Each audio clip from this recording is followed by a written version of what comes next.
Members, there's just I'll do the minutes of the last meeting of the 12th of March. If members are content with those minutes, I'll sign them into the record. Agreed. Agreed. Thank you. Members, agenda item 3 under matters arising. We have correspondence from Mr. Hugh McCloy.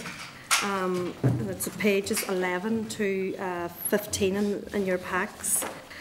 Mr. McCloy has wrote in relation to Save the Mid on relation to patient waiting times in A&E departments.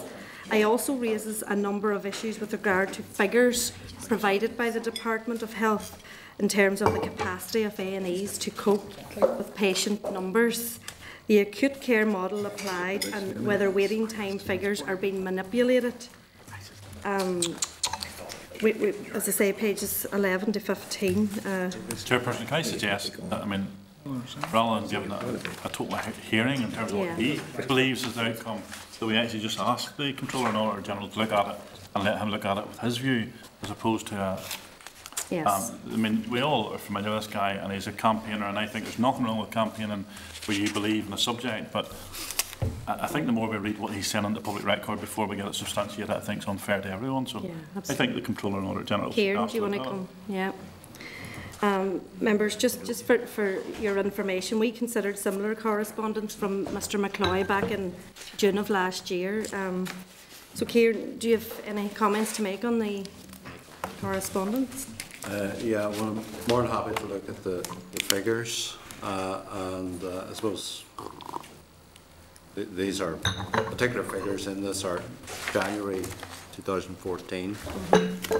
Obviously, January is peak of winter pressures. We have publicly reported on, I suppose, figures come back in time over the whole system, and we'll continue to do that. But I also plan to do a report on acute services, which would touch on fitness, and I'll embark on that next month. There's a bit at the end of this about the charge of manipulation. I know I have no evidence from any other source of figures being manipulated. You could contend that some of the figures are so far short of the target, there wouldn't be much incentive to actually manipulate them. But we do know from England and Wales sometimes there has been manipulation. So that's something that I'm alive to, and we'll take into account in the forward work programme. Okay. Members, to make any comment, or we're content for Kieran to go forward with that? Yeah. Members, are we content to send this correspondence also on to the Health Committee? Yeah. Agreed. Okay, agreed. Thank you, Kieran. Members, at pages 16 to 15 are papers from the Finance and Personnel Committee in relation to the Civil Service HR Shared Services.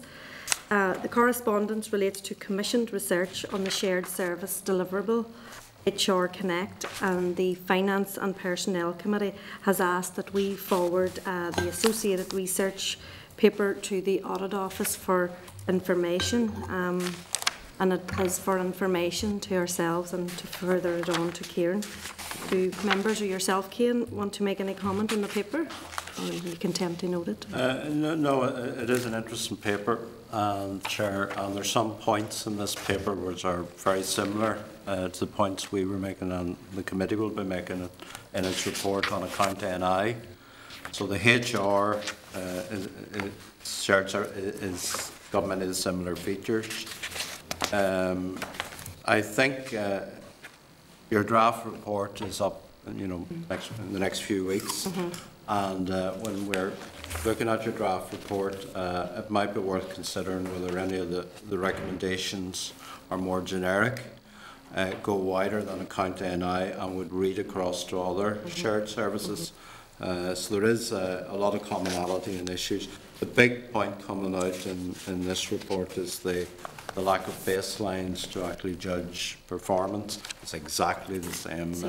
In account NI. There's similarities. There's similarities. Yeah. Members, are we content with the information Kieran has given us then? Yep. Agreed. Okay, members, page 59 in your packs also is correspondence from the Charity Commission in response to our letter of the 3rd of March. Our letter is at page 60, and I can remind members that this issue is one that we cannot at this stage discuss in open session. Are members content to note the correspondence and await the outcome? Yeah. Okay. Okay, thank you, members.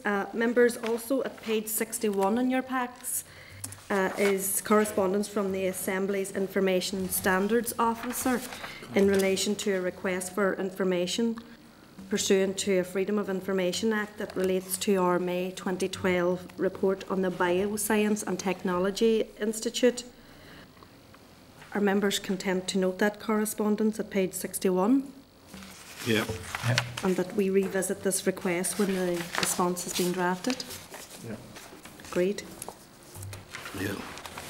Okay, members, we'll now move into closed session to discuss the issues paper on pupil attendance inquiry. Agreed to move into close. Yeah. Northern Ireland Assembly, Committee Room 29.